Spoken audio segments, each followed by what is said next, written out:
ನಿನ್ನೆ ನೀನು ತುಂಬ ಕೋಪಗೊಂಡಿದ್ದು ಮತ್ತು ಅಸಮಾಧಾನಗೊಂಡಿದ್ದು ನಾನು ನೋಡಿದೆ. ಕೋಪವೆಂಬುದು ಈ ಮಾಯೆಯ ಪ್ರಬಲ ಆಯುಧ. ಅದು ಎರಡು ಕಡೆಗಳಿಂದ ಹರಿತವಿರುವ ಖಡ್ಗದಂತೆ.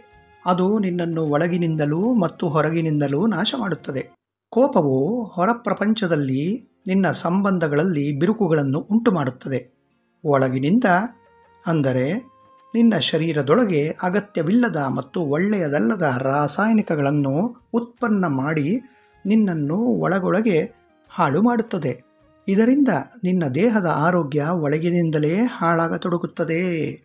ಈ ಕೋಪವೆನ್ನುವ ಭಾವನೆ ಗಣಿಗಳಿದ್ದಂತೆ ನಿನ್ನೊಳಗೆ ಸುಪ್ತವಾಗಿ ಮರೆಮಾಚಿಕೊಂಡು ಬಚ್ಚಿಟ್ಟುಕೊಂಡು ಇರುತ್ತವೆ ಹಾಗೂ ನಿನ್ನೊಳಗಿನ ಪ್ರಚೋದನೆಗಳಿಂದ ಬಿಚ್ಚಲ್ಪಡುತ್ತವೆ, ಸ್ಫೋಟಗೊಳ್ಳುವುದಕ್ಕೆ ಕಾಯುತ್ತಿರುತ್ತದೆ.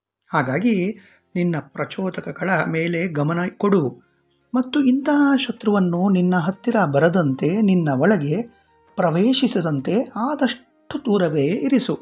ಆದಷ್ಟು ಬೇಗನೆ ನೀನೊಂದು ಸಂತಸದ ರಜೆಯ ಪ್ರಯಾಣ ಕೈಗೊಳ್ಳುತ್ತೀಯ.